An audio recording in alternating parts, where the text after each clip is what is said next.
सध्या पेट्रोल आणि डिझेलच्या वाढत्या किमतींमुळे आधीच खिसा रिकामा होता।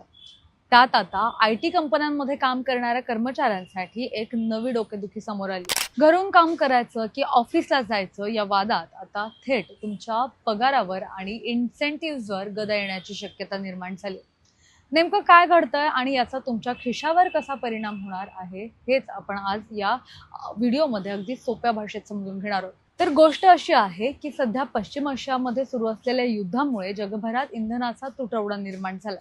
यामुळे पेट्रोल आणि डिझेलचे भाव हे गगनाला भिडले, ज्यामुळे सर्वसामान्यांचं आणि विशेषतः पगारदार लोकांचं पूर्ण बजेट कोलमडलं।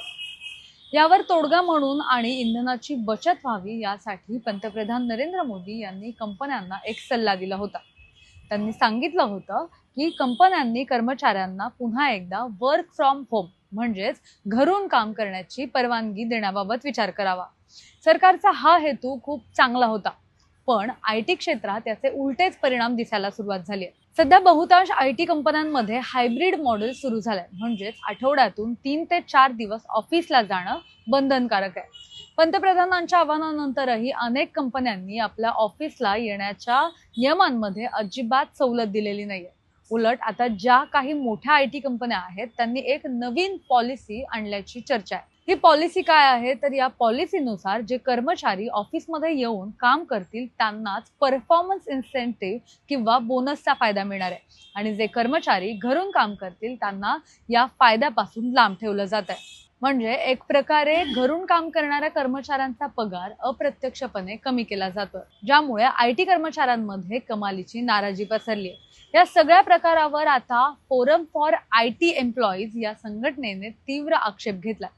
त्यांनी थेट सरकारवर आणि आयटी कंपन्यांना जाब विचारलाय की जर देशाचे पंतप्रधान स्वतः वर्क फ्रॉम होमचा सल्ला देत आहेत तर कंपन्यांना त्याचं पालन का करता येत नाहीये।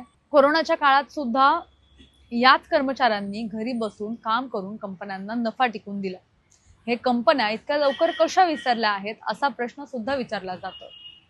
आज पुणे, बंगळुरू, त्यासोबतच हैदराबाद किंवा गुरुग्राम सारख्या मोठ्या शहरांमध्ये ट्रॅफिकची काय अवस्था आहे हे आपल्या सगळ्यांना माहिती आहे।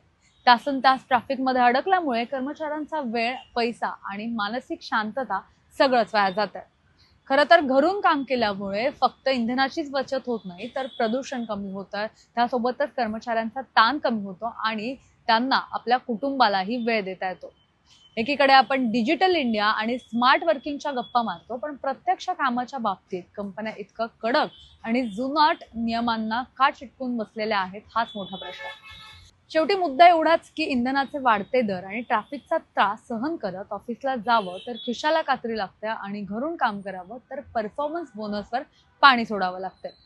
अशा कठीण परिस्थितीत आता सरकार यावर काही कडक पावलं उचलणार का आणि आयटी कंपन्या आपल्या कर्मचाऱ्यांना विचार करून नियमांमध्ये काही लवचिकता आणणार का हे पाहणं महत्त्वाचं ठरणार आहे।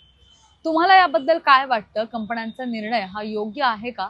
आणि तुम्ही जर आयटी वर्कर्स असाल तर तुमच्या कंपनीमधली नेमकी आता सध्याची काय स्थिती आहे आम्हाला कमेंट करून नक्की कळवा। कॅमेरा पर्सन अजय गांगुर्डेसह मी मोना येनपुरे, सिविक मिरर, पुणे।